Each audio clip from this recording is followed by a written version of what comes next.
Hello, Rob. Good to see you. Thank you Hello, for joining it's me. lovely to see you again.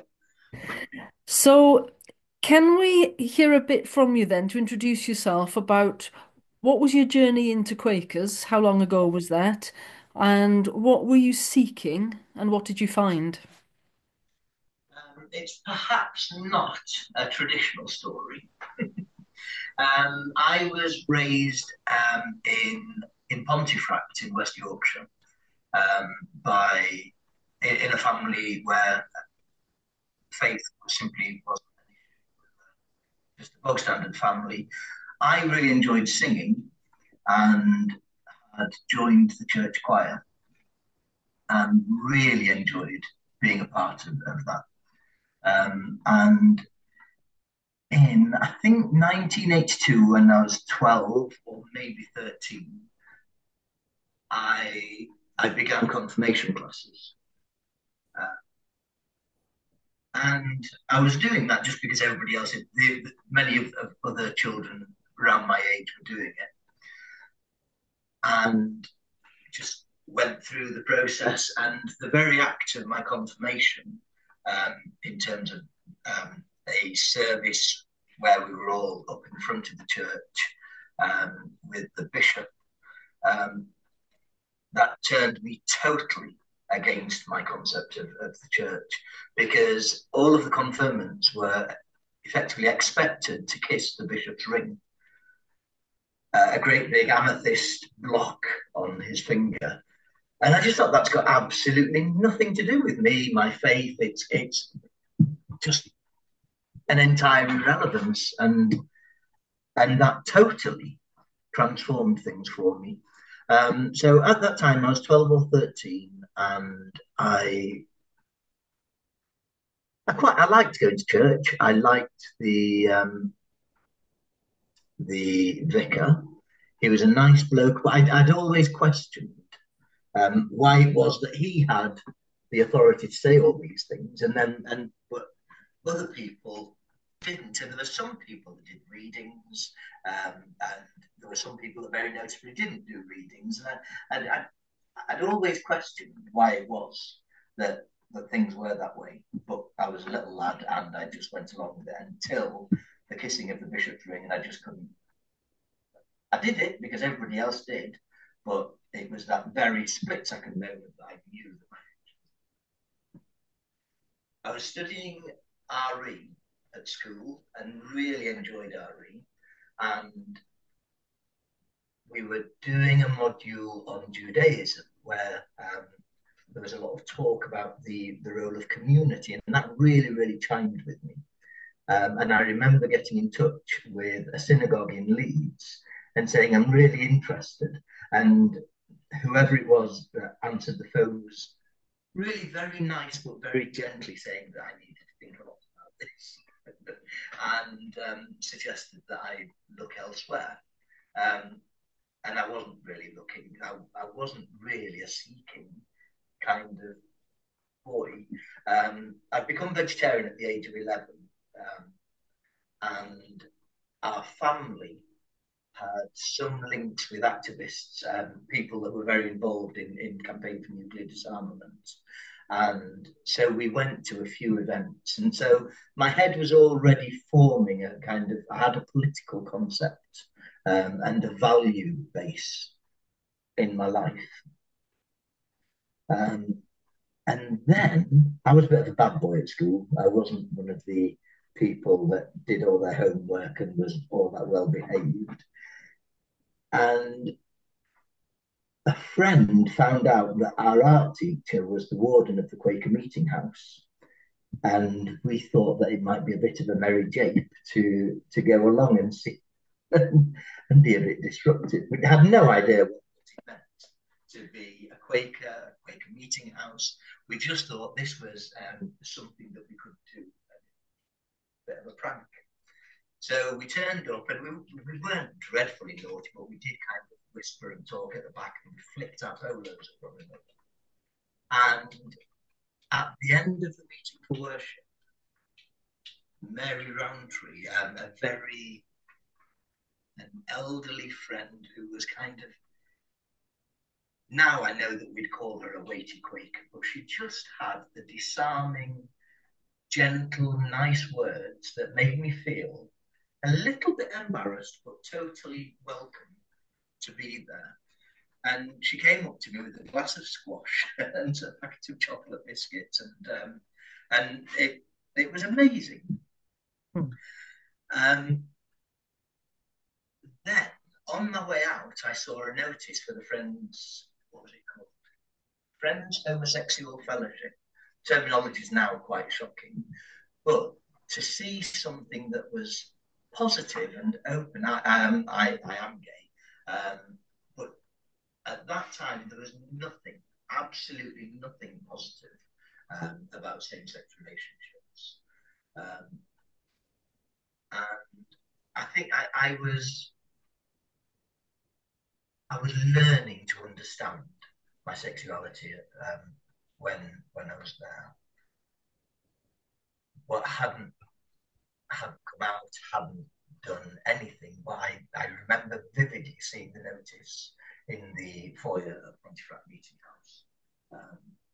And there was no consequence from my art teacher, who was just lovely. And I think that saw through the mischief and disruption that I brought. Lovely chap, I've no idea what he's doing now. But anyway, he was just great. And I used to get bullied at school, and I remember I used to be able to go into his classroom at breaks if ever I needed to be away from the hustle and bustle of the playground. And yeah, it was just lovely. And I started going out of habit. I suppose I developed a habit of attending that wasn't really spiritually motivated. It was just a nice thing to do with nice people. And there was a children's group, and there were four of us teenagers. There were two of us that were the kind of cheapy, disruptive ones. And I remember another friend whose mum was a Quaker at the meeting, and she went along too. She said, if you do anything to embarrass me, I'll never talk to you again. She was really, really stern. Even though she was an absolute peer, I remember feeling, oh, I really must have upset her. And also knowing that I would be a little bit disruptive and naughty. So anyway, it just fitted in with my life, really, did go to Quaker meeting. It wasn't, there were no bells, there were no kind of turning points. It just fitted and felt comfortable, and I enjoyed it. And there were people that were interested in me. And I don't think at home there was a lot going on in my family, and I don't really think anybody was particularly interested in what was going on in my head. But at Quaker meeting in the children's class, um, they they were just interested, and it was nice and it was comfortable. Now, I remember my parents saying that they thought it was the Quakers that made me gay, which was just shocking. Mm. But yeah, so when I moved away at the age of 15, moved down to East Sussex because my dad had entered a new relationship. And once again, I was out with my dad. I'd moved from a very urban environment to a very working urban environment to a very affluent rural environment. But I still went to Quaker meeting. My dad would take me, even though he didn't really understand what was going on. Actually, I've never really thought about that. I've never really understood. I've never noticed before that he did take me. Yeah, so there's a moment of realization. Mm. And then I moved back to Yorkshire and started going back to Pontefract meeting, and that was when I was 16. I moved back to Yorkshire, and started going again. And it was then that Pontefract meeting paid for me to attend Yorkshire Friends Holiday School. So there I was with that was in a week camp in a boarding school with a whole load of other young friends, mostly people who had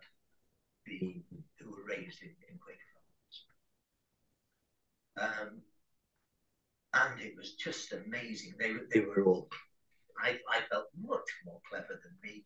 They were mostly quite middle class, which I wasn't. Um, but I really, really enjoyed it, and I wanted to fit in, um, and I wanted to have the fun that they had because there was a real purity and niceness. Purity is the wrong word. Um, Harmlessness in the fun that those, I guess they would have been something like 12 to 18-year-olds had.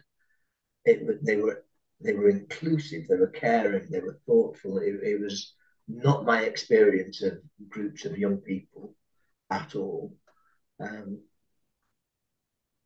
yeah, it was just an entirely new culture that I came across and was really wowed by. So then from that, I got involved with the Link Group, which was a kind of 14 to 18-year-old group. Went away on residential camps, and there are still several people from those days that I'm very close friends with and in touch with now. And it was getting involved in wider Young Friends activities that totally transformed my life. Uh, it gave me an outlook of wanting to pursue my own interests rather than just to stay in a very unaspirational area, I suppose, and culture. And it made me want better for myself. It made me want to contribute and to get involved in things. And I think attending Quaker meeting really nurtured a part of me that I'd never had any awareness of. I'm aware that I haven't talked about spirituality at all, but the silence just felt really comfortable, and I didn't live in a silent environment at all. So that quietness at the high school I went to, there was not a not a jot of quiet. There was always paper being flicked, darts being fired, um, desks being set on fire. It wasn't a very nice school, and so seeing all these young people behaving in such a different way was totally new to me and just mind blowing that people could be that way with one another and didn't need telling what to do. Uh, it wasn't about being obedient, it was just about being okay with people. So then I started getting, from the Link Group, I started getting involved in Young Friends activities. So what was then Young Friends Central Committee, YFCC. It's a national organisation for young Quakers that gets together 3 times a year, sleeping on the floor of Quaker meeting houses, and doing business that basically perpetuates the organisation, um, but with a conscience and with some outward looking um, activities like fundraising events for charitable organisations, dealing with concerns that young friends had. And it fitted into the wider body of Quakers in Britain. And I just loved being there. I loved the business, and many people went for the social life. And obvious, well, I went initially for the social life, but got really drawn into the Quaker business method and the values and the the joined upness of the practice and the values um, in those young friends, and how seeing how that fitted into a national organisation was just, it was amazing, and I loved it. and I got really involved. And I remember um, there was NOMSCOM, Nominations Committee. They had Quintessential, which was an eldership organisation. All these things that really equipped people with the skills to be involved in wider Quaker activities. And I was acutely aware that many young friends saw their spiritual community as being YFCC and what became YFGM, Young Friends General Meeting. But I'd got involved with the local meeting and I felt really close to my local meeting to Pontefract, and I went to area meeting because I'd been sent to junior yearly meeting, and I'd gone to it. Well, back in those days, it was called monthly meeting, the kind of regional administrative body, and I went to give reports on YFCC and on junior yearly meeting, and really enjoyed it with all these older people. And there I was, a kind of rather rebellious misfit teenager um, with all these older people, but I loved it. And so then I moved away. I moved back down to Sussex, but to live independently to work. And then I was living in Rye, which is a very twee coastal town. And I used to cycle about 6 miles each Sunday morning to go to Quaker meeting in a kind of a small room off the library, the public library, on a Sunday morning, which they rented. And there was me and four old ladies. And I don't think they knew what on earth to do with me. I came with some understanding of the Society of Friends as a result of Young Friends activities. But they were four old women and me, and actually, I really, really enjoyed it. I enjoyed the worship, and and it gave me space out of work, and I just enjoyed it. I was only there for just over a year, but absolutely nourishing all of that was my Young Friends activities. Now then I moved up to Newcastle upon Tyne, and that's when things really changed for me. Um, obviously for the past 3 or 4 years I've been involved in Young Friends activities, but we were coming up to 1991 and the World Conference of Friends, which was going to be held in three different sites in Kenya, Honduras, and Belgium and the Netherlands. And I was really, really keen to go. Not really knowing a great deal about what it was, but I knew that I wanted. Oh, no, sorry, I've missed something. At the age of 18, I chose not to go to my sister's wedding, but to attend the European and Middle East Young Friends gathering in the east of the Netherlands. Now, my sister and I were never very close, like I said, they're an unusual family. And that put me in touch with young friends in the Netherlands. Now, they had a silent day. And since getting more involved in European Young Friends activities, I learned that at each gathering there is a silent day where it's just meditative, quiet. I totally, at that gathering, I did not understand a silent day. And there is one friend at these gatherings, each person was given a silent friend, somebody to be surreptitiously nice to and sustained to during the week-long gathering. And I didn't know this at the time, but it's absolutely naughty. My secret friend was Ben Pink Dandelion, who I I was in absolute awe of. He was very out and public about his bisexuality at that time, and he'd written a book.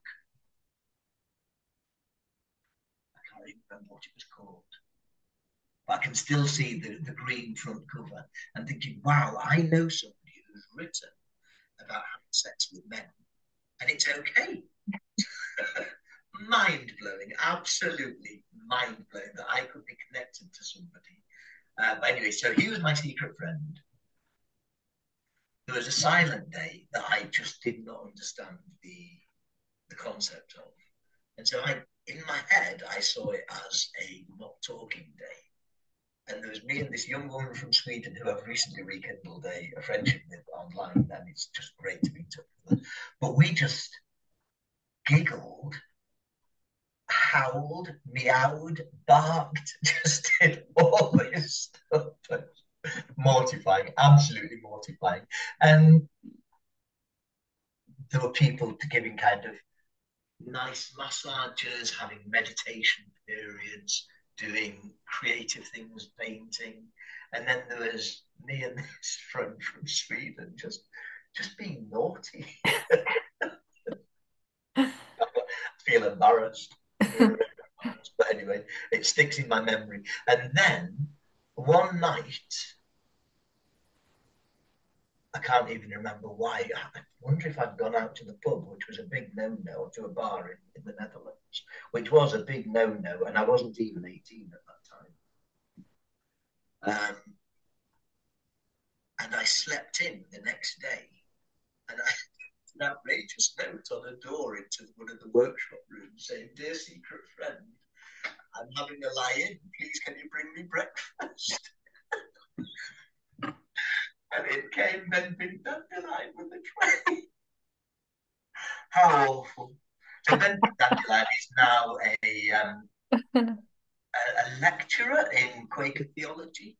I haven't actually had any one-to-one contact with him. I'll hang my So I got involved in European Young Friends activities and loved it. I saw uh, a world. I saw a whole world that had never been. I saw relationships with people in different countries that were my friend that had never been an option for me before. I'd never been involved in those with those the school exchanges. And they felt like they were for the kind of the posh people that were going somewhere, and there were very few of those in the school that I went to. But I found all these people and I loved them and had fun with them, enjoyed them, and I spent a whole week and made so many amazing friends. So when I heard about the World Gathering of Young Friends, I was really excited and wanted to go. Now, I didn't have a great deal of money, and I heard about grants that were available to support people to go to the Young Friends follow-up gathering to the World Conference, um, but you had to be in membership.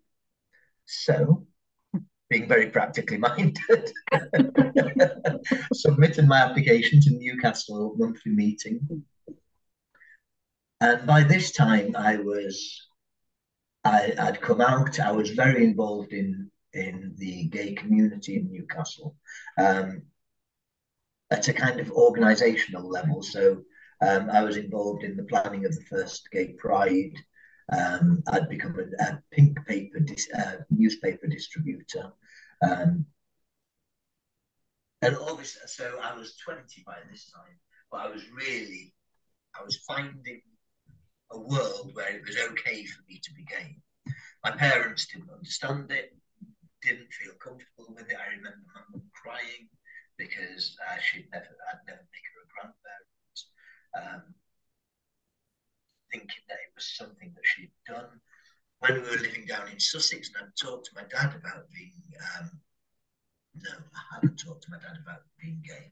We lived about 15 miles away from Brighton, and I remember us driving to Brighton, and he said, "Do you know this is the gay capital of Europe?"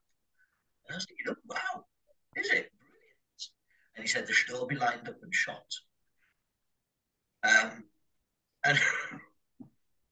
that's not really my dad. I vividly remember that moment, thinking, actually, this isn't something I can talk about. I'm doing lots of jumping around time. Sorry about that. in Newcastle, I was learning my own way and feeling comfortable and excited, and and I was very involved in Newcastle meeting and in the Young Friends group. We travelled all over with Young Friends because by this time, most of my peers were at university. I wasn't at university, but most of my young Quaker friends were at university, and I was living in a shared house. Actually, I was squatting in a shared house with some of the young Quakers. Um, and we literally travelled the country all over for a Young Friends General meeting. We'd all be on the train to all kinds of places: Exeter, Glasgow, um, Kendal, Bristol. We were everywhere, and we used to travel. Sorry about the clock. So we'd travel all over the place, and it was brilliant. So being a Quaker was my world. I never actually got involved in the Friends Homosexual Fellowship. I used to get the newsletter and think it was amazing that this was there. But because of my involvement in the gay community in Newcastle, I my sexuality, whilst everybody knew that I was gay, I didn't really explore it. I didn't bring my sexuality to Quaker meeting. Mm. And I remember in my no, it wasn't in the visit for my membership. It was in a discussion with one of the elders. We were talking about relationships and marriage. And I remember so clearly saying, I don't want to get married. Why would I want to get married? That's a heterosexist institution. It's got nothing to do with me. and yeah, and I think that he was actually very early in thinking that actually we should be celebrating gay relationships. And there I was actually, no, don't need that. That's another world, not my world. No, thank you. But that's because it was all about me and my head, not the world. Mm. Yeah, so I look back and feel a little bit uncomfortable about that conversation that I had. Anyway, so I went to the World Gathering of Young Friends, and I'd always been very clear that I wasn't a Christian, and my Quaker participation was not Christian. It was around a sense of spirituality and community. And I was bordering on militantly not Christian, because the Christianity excluded me, the Bible excluded me. And at the World Gathering of Young Friends, I'd been asked to be a base group facilitator, so to run a home group of participants, to facilitate a group of participants. And along with the home group, which was where we were reflecting on the programme, we also had a Bible study leader and daily Bible study. Oh, not for me. But anyway, Elizabeth Kinaro, a wonderful Quaker friend from Nairobi, Kenya, she led the Bible study. And actually, in my Bible, I still have the Bible study notes. And I was blown away. I remember sitting there, arms crossed. This is nothing to do with me. I don't want anything to do with it. And she just led a discussion. There was no judgment, but she led a discussion. And I contributed and actually thought, oh, I've got things to say. And I think we were talking about a part in John. My Bible's filled. Here we are. Romans 12, about Paul calls us to be living sacrifices to God. There was me talking about this. And I saw she helped me to see the relevance. I've never been able to accept the Bible or Christianity as I've never been able to accept Christ as my personal savior. I've never been able to accept the Bible as a sacred book. But actually, it gave Elizabeth's Bible studies gave me a framework to explore things in a very different way. Not to be told what to do, but Mm. to learn and to inform what I did. And and I remember so vividly thinking, actually, I don't need anybody to tell me I can't be a Christian. I don't need anybody to tell me I am a Christian. I, I've been out there raging queer, and I am what I am is a bit of a gay anthem. And I thought, I am what I am, and I can be a Christian if I want to be. I don't need to answer to anybody. Um, and I think my early time back in Pontefract in the church choir, I had a concept of faith that used a Christian framework. And I'd totally left all that behind, and I'd radically kind of reconstituted myself to be who I wanted to be. And I was actually able to explore a bit more about who I could be, and I could explore my own faith and make my own way without needing to answer to somebody else or be judged by anybody else. And I had this kind of not born again Christian kind of moment, but this absolute turnaround where I felt I could call myself a Christian and be comfortable with other Christians because actually their faith is their faith and my faith is mine. I don't need to be the same as anybody else in order to be comfortable with being me. And that was a really massive turning point. Now, by this point, just before the World Gathering of Young Friends, um, a good friend of mine and I became wardens of a Quaker meeting house. So we got a job as wardens at Basingstoke. We applied for every any wardenship that was coming up on a job share basis because we wanted to be more involved in the Quaker world and just trusted that the right way would come. And in trusting, we ended up in Basingstoke, which is not the most inspiring of places. And actually stayed there for 3 years and loved being a part of the Quaker meeting. Loved being wardens and having something. We were effectively a public face of Quakers. Um, at that time, I had bright pink hair. My friend who I job shared with, she had pillar box red hair. We were we were loud and visible and fun, and yet we have this really quite responsible job, being responsible for the meeting house and being quite a public face for Quakers, and I loved it. We had this policy that we'd never turn anybody away, and I remember the effectively evangelists, Mormon missionaries, Jehovah's Witnesses. We wouldn't turn them away. And by this time, I'd got to know my Bible. I I got to know parts of the Bible. Mm. I was thoroughly immersed in the Quaker way. Uh, I'd attended the yearly meeting.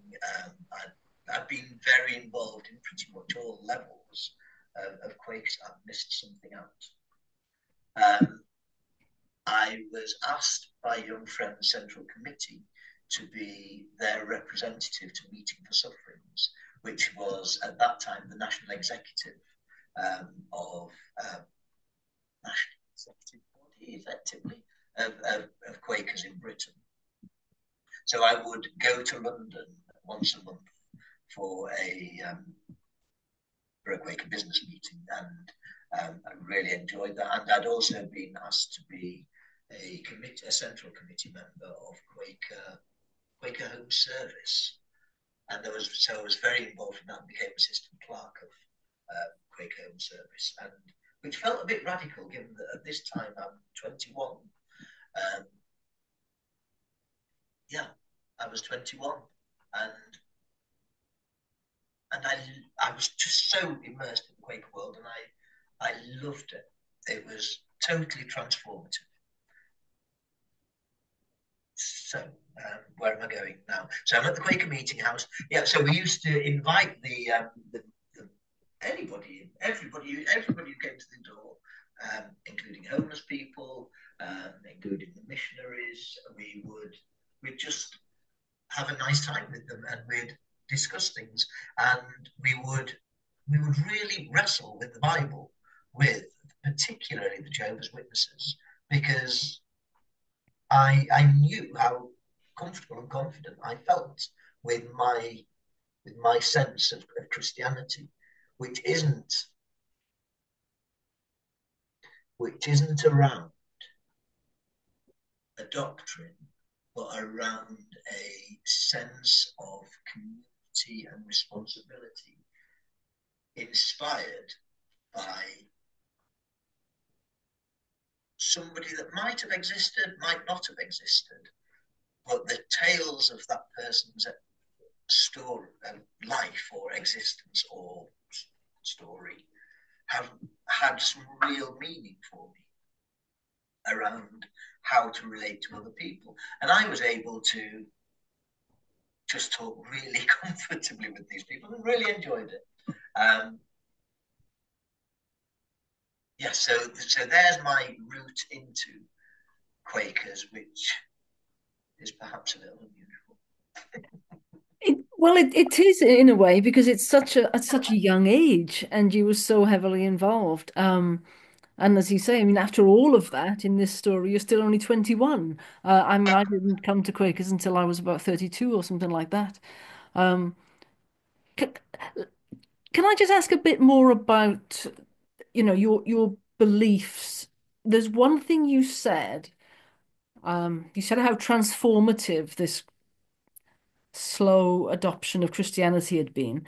But then you said something about it being transformative and not born again, kind of in a kind of a that's not what I mean.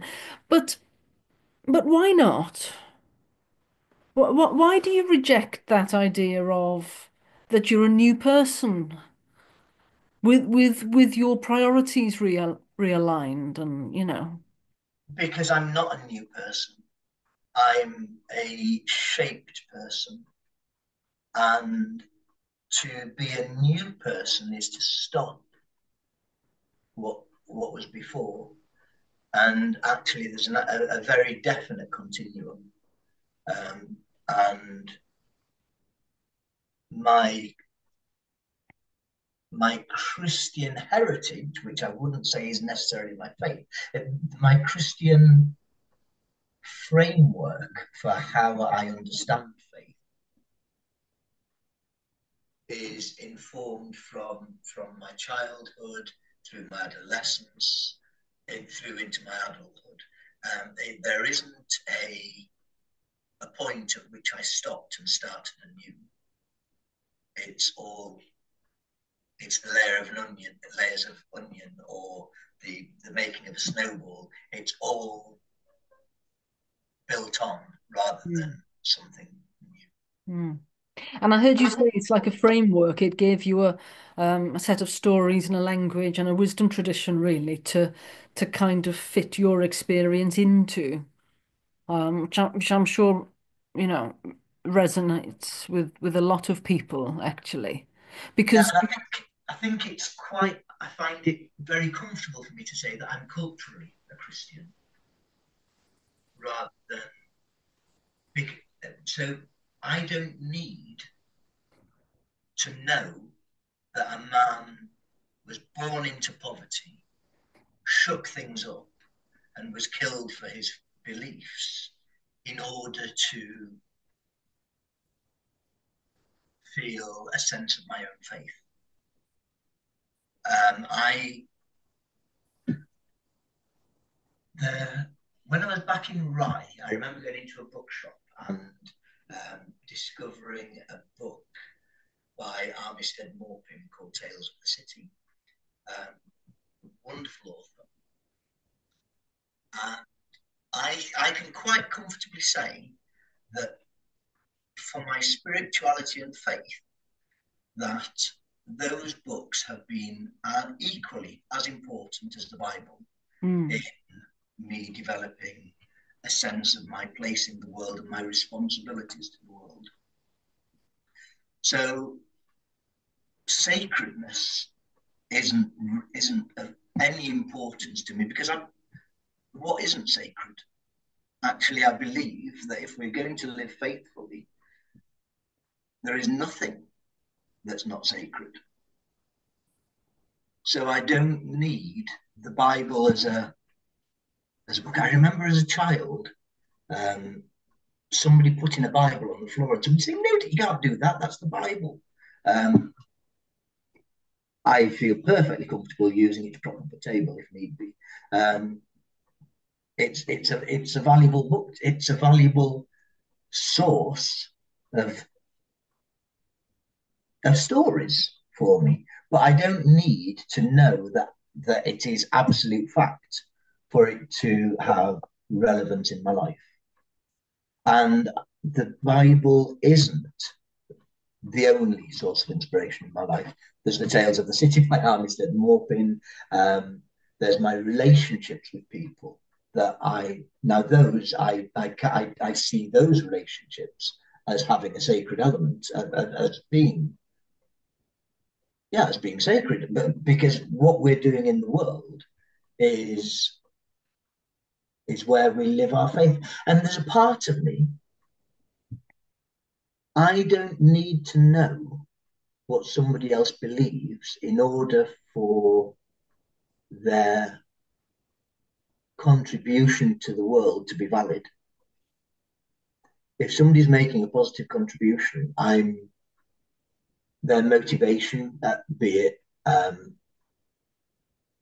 it political, be it faith based, is irrelevant. It's how are we transforming the world that's important, not not what not the principles behind it. So I'm perfectly comfortable working with people from political parties, from activist organisations, from faith organisations, if that is leading to my concept of effectively a heaven on earth.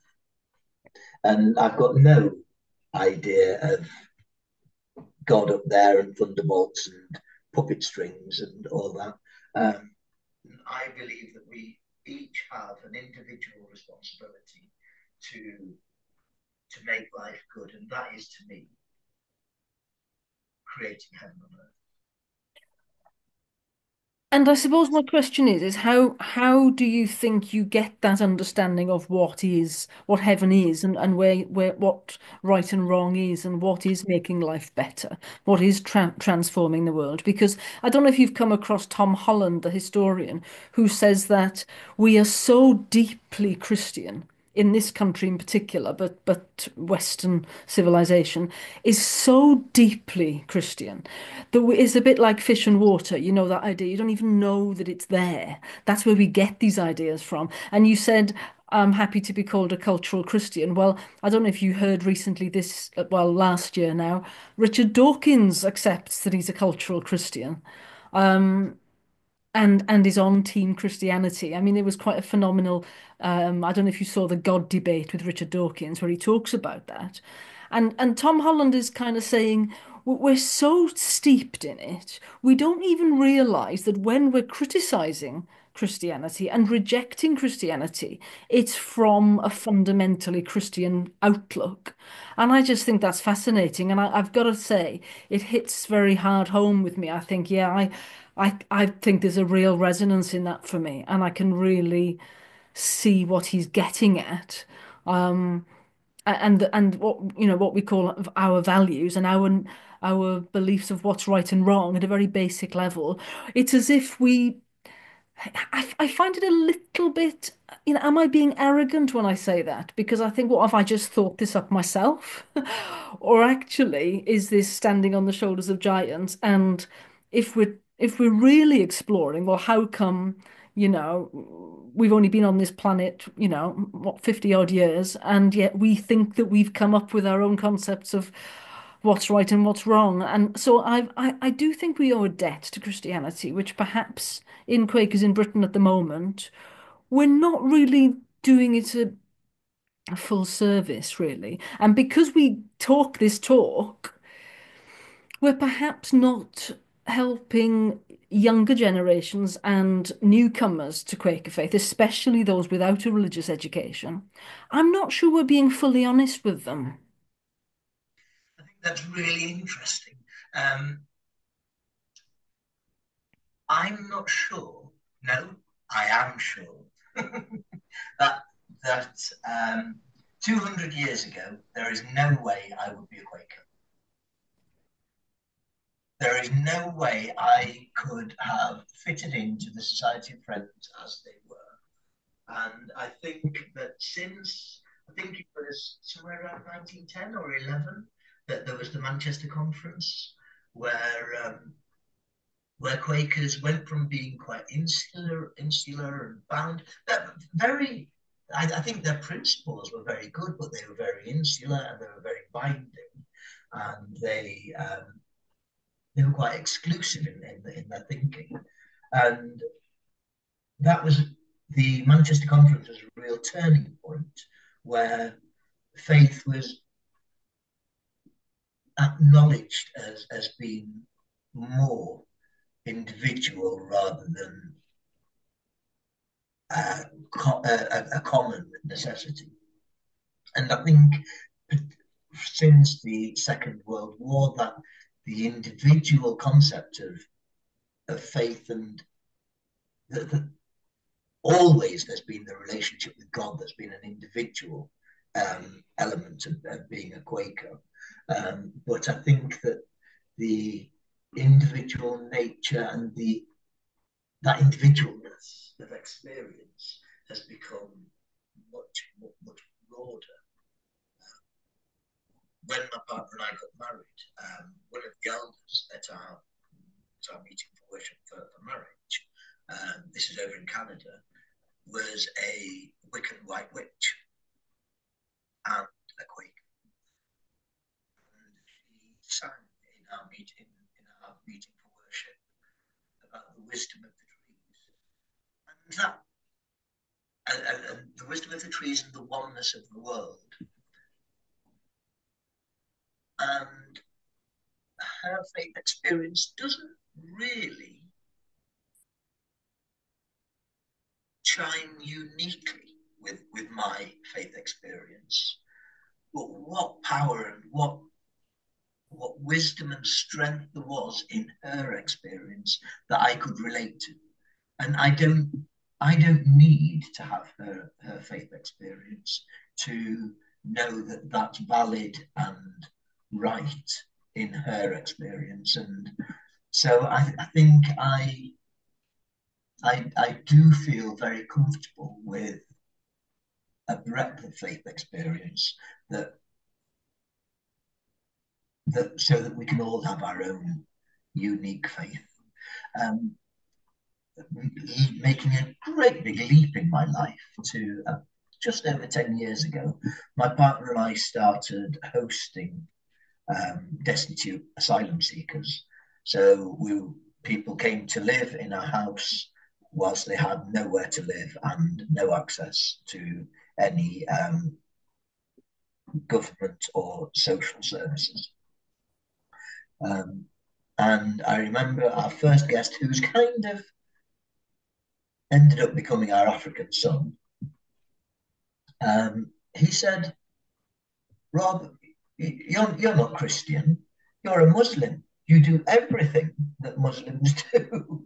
And he really opened my mind to the fact that my faith experience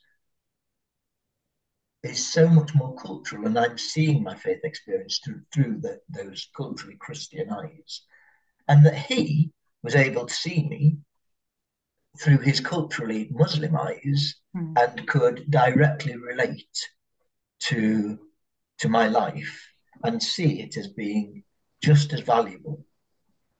Um, and that really meant a lot to me. That he could almost claim me.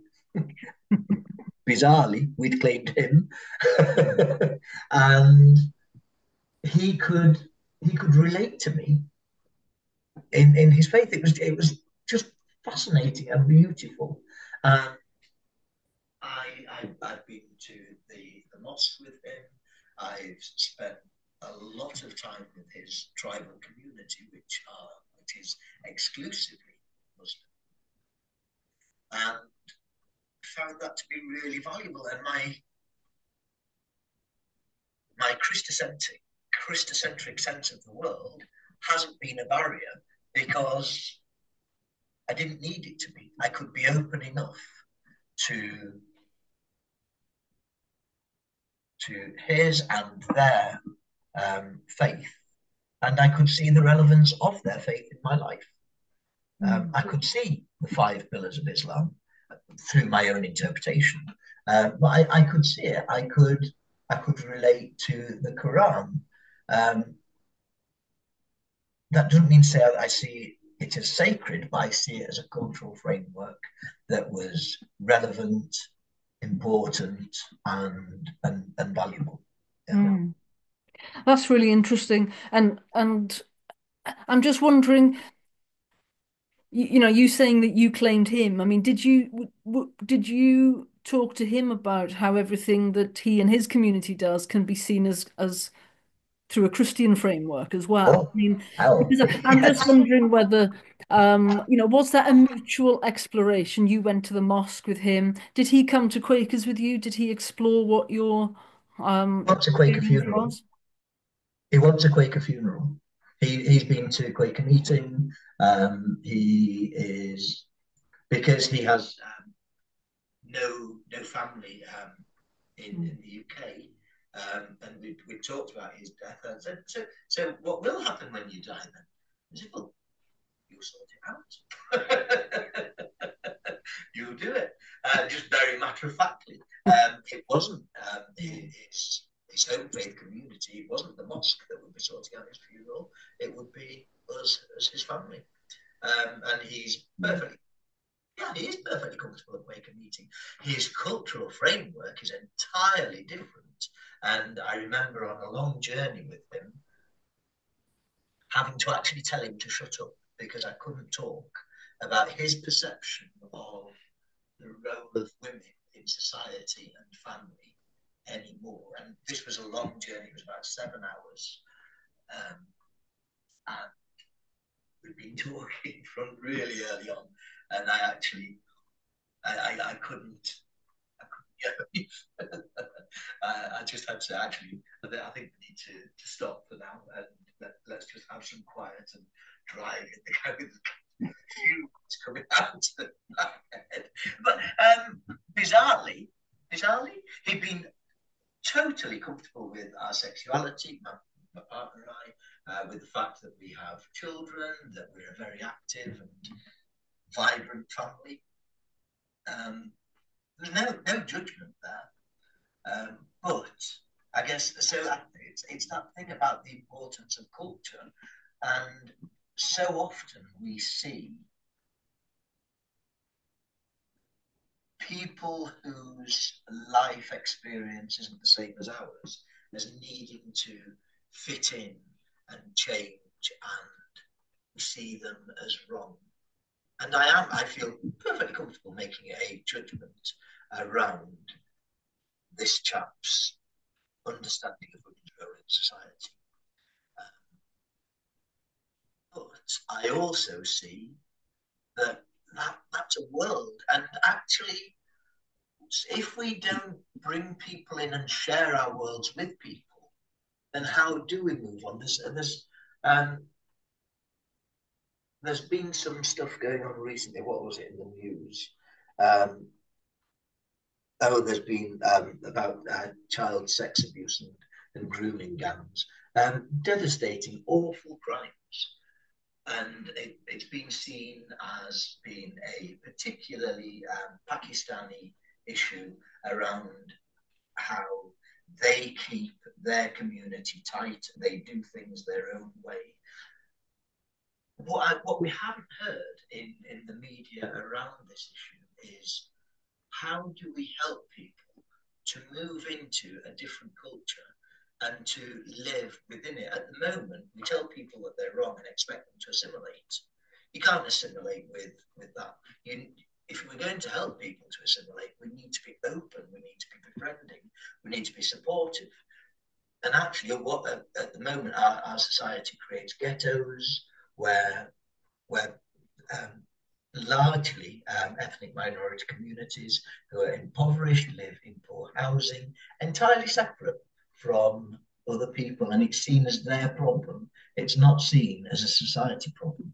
And we need to be open, we need to accept people for who they are and to share our legal framework. There was one family I was working with when I was working in a refugee housing organisation.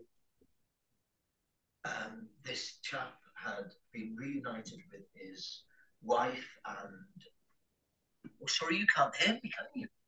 I've just realised my microphone isn't properly plugged in. Emma, I'm so sorry. That's okay. You might find it easier to hear now. Okay. um, so this chap, he'd come over to the UK and been successful. Unable to be reunited with his wife. So she came over and child, and he was violent to her. And as a housing organisation, we got involved in supporting female partner. Um, this chap was arrested, and he totally didn't understand why he'd been arrested. Totally had no understanding. Well, why shouldn't I hit her? She's my wife. And we can be shocked by that, but actually, that is the reality of parts of the world, and it's evidence of how we're not sharing enough with people to bring people into our community to learn a different way. We come here expecting everybody to be fighting to be British and not really recognizing that people come as a person, not seeking transformation. Whoa, that So, we've gone off well, there. I mean, I am fascinated by this Oh, because hold I on. think Now how I can't hear you. Sorry, it's because I've put in this there. Hopefully, I yeah. can. Yeah, So I mean, I am fascinated by this because I think how we put our Quaker faith into practice is really important.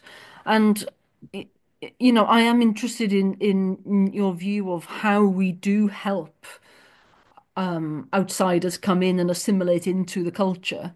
And as that story you've just said about the role of women and the way in which husbands have a right to hit their wives or whatever shocking just norm of life or value in life is so shocking to us. I suppose if I could just challenge you a little bit as a woman and say it's perhaps easier for you to say that than it is for a woman to say that in terms of I mean I'd put you on the spot a little bit here, but do you understand how this kind of assimilation and cultural support for people to understand what British culture is like and how we treat women here?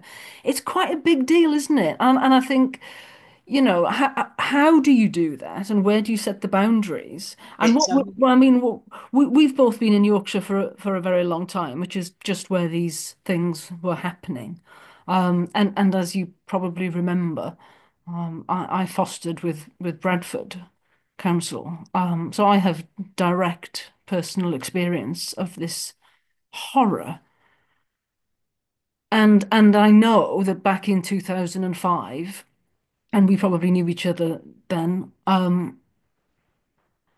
was personally unable to do anything about what I was seeing, and the police would not do anything. Social services would not do anything. And the sheer impotence of that, I mean, it leaves all of us who've been involved in that, although we haven't been personally, you know, molested, um, just the shock of it all kind of suddenly coming to the fore now. And who would have thought that it would be Elon Musk that is bringing it to everyone's attention? I mean, it's just astonishing, the whole thing in the last couple of weeks. So you and I have had experience of this in a very personal way. Um, and I must admit, I think that the political approach to this can be helped by a faith-based understanding and how we welcome the stranger. But there has to be boundaries, doesn't there? There has to be very, very firm boundaries and perhaps consequences. Absolutely. And please don't think that in any way I think that this chap's actions were okay. We were all blown away by his absolute comfort. At the fact that he beat his wife. Um, we we were utterly shocked. Mhm. But in some parts of the world, that is the norm. I'm not saying that's okay. It's not okay. It absolutely isn't okay. But he was just doing what was okay in his home world. And somehow we need to help people to, and it's only through openness to people that we can help people to understand a different cultural way. And that's about, it's not acceptance, but it's about, you can't educate people unless you're with people. And we, as a society, exclude people rather than embrace and include people. And that is to our own society's disadvantage, to white British Yeah, yeah, yeah, society's yeah. disadvantage. Wider society, yeah, yeah. But I suppose, I mean, I'm glad to have someone to talk about this with, especially in these interviews, because I wonder sometimes of Quakers particularly being particularly left wing, particularly open-minded and open boundaries, ever so loving and generous, and I love all of that. But until you really meet these hard edges and you've really got to have boundaries and have very firm and clear ideas about it, I think you can be easily criticized for being too soft and being part of the problem. And as we both know, what we were talking about there was happened 20 years ago. So there's been 20 years of us trying to educate and us trying to learn the lessons and whatever. And I do think this is relevant to Quakers today in Britain. I do think this is a relevant conversation about our faith to challenge our faith tradition. I mean, I did see somebody post a comment who's not a Quaker, but he was basically saying that the Quaker way and the Quaker theology, if you like, or the Quaker approach is part of the problem here.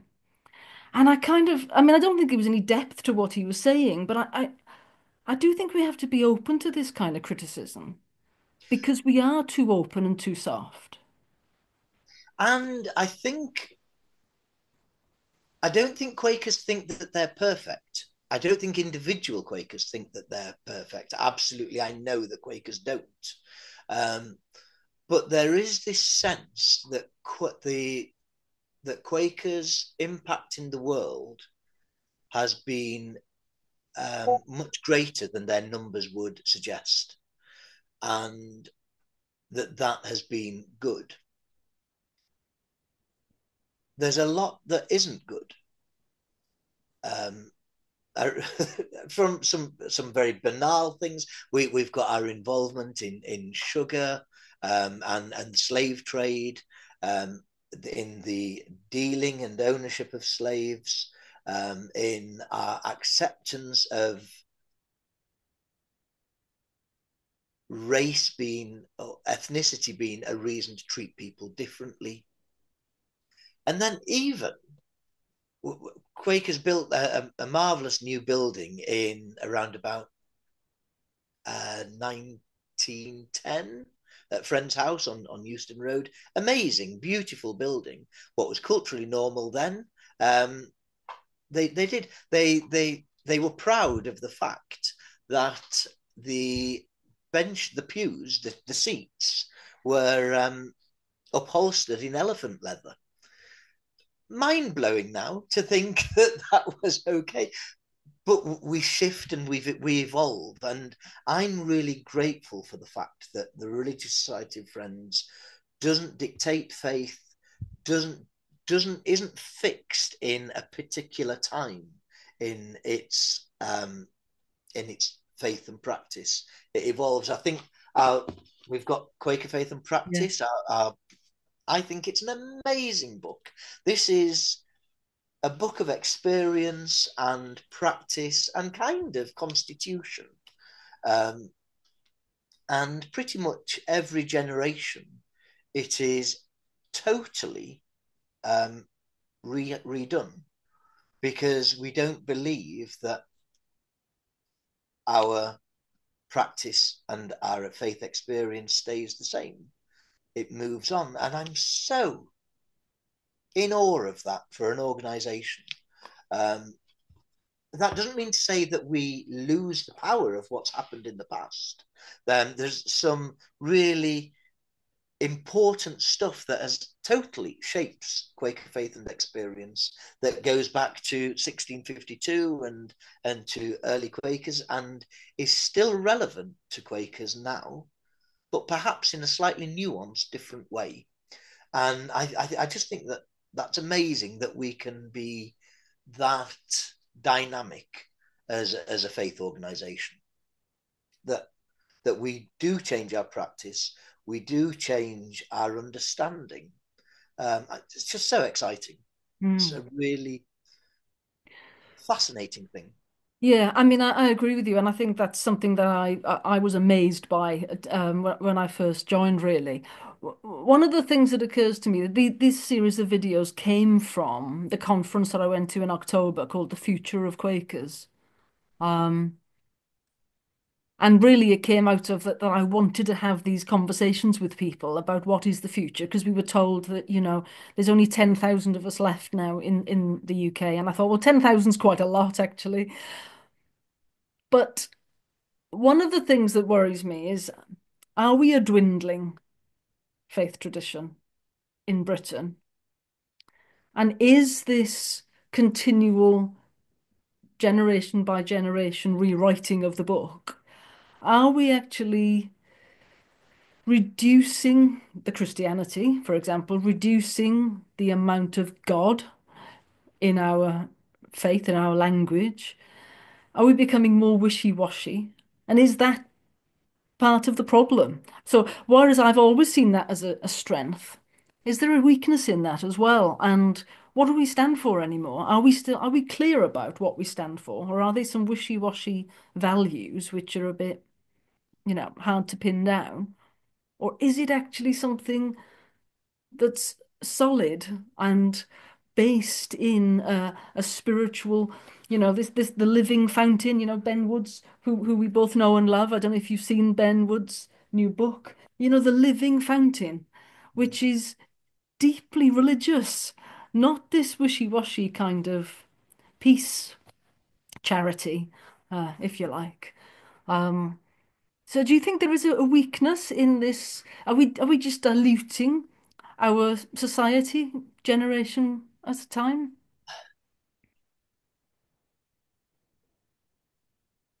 Are we diluting? I We can only be as cultural, as relevant as the people that we are. Now, when I was back at Basingstoke Meeting House and opening the door to all those people, I shared my faith experience, but I didn't have expectations to transform or to change those people. And I'm very public as a Quaker. I'm very involved in my community. Most people know that I'm a Quaker. Um, I don't need to make other Quakers, but then does the Society of Friends need to make other Quakers? I think we need to be open to people.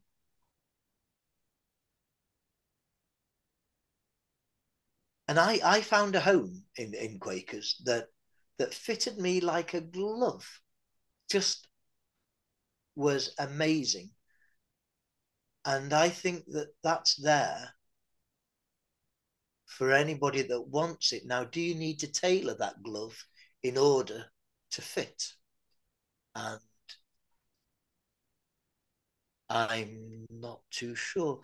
I I've been asked this question by other people about the Society of Friends in the future, and there is a part of me that thinks that that's not my issue. Mm.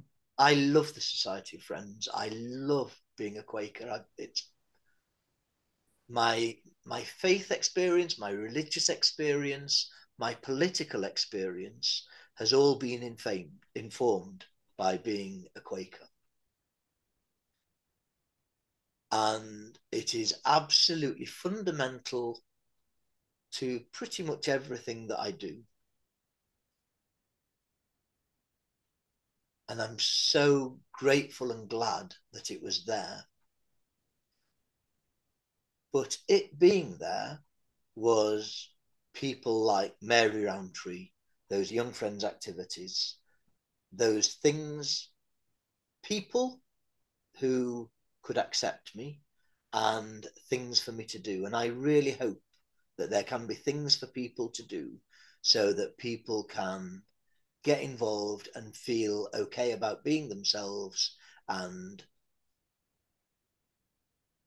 like I think I've said to you, I don't need to know other people's motivation to recognize the good that they do in the world. I don't need to know the transformative moments and faith flashes that they've had.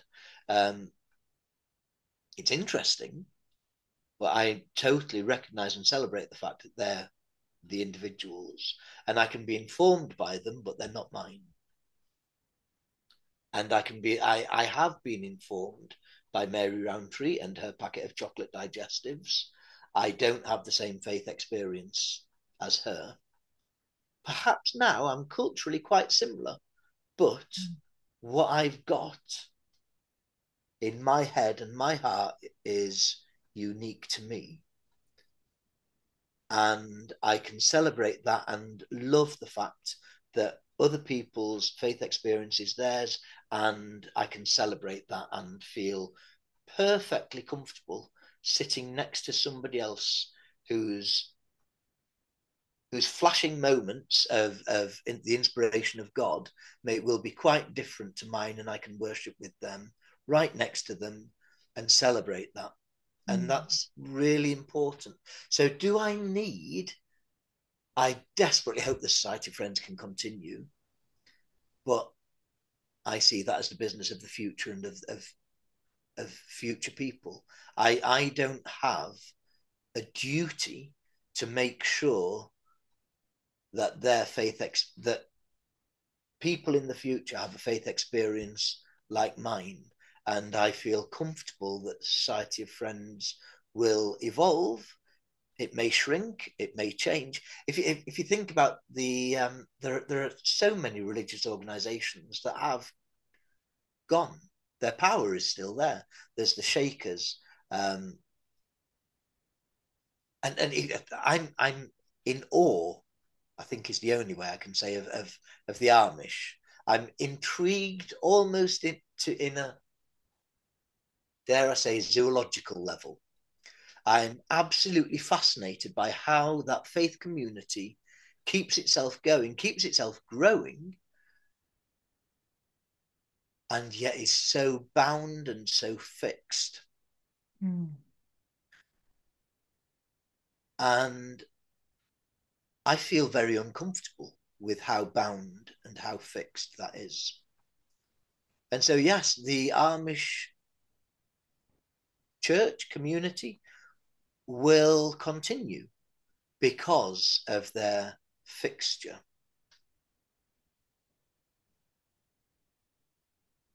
But I don't think survival is the ultimate goal.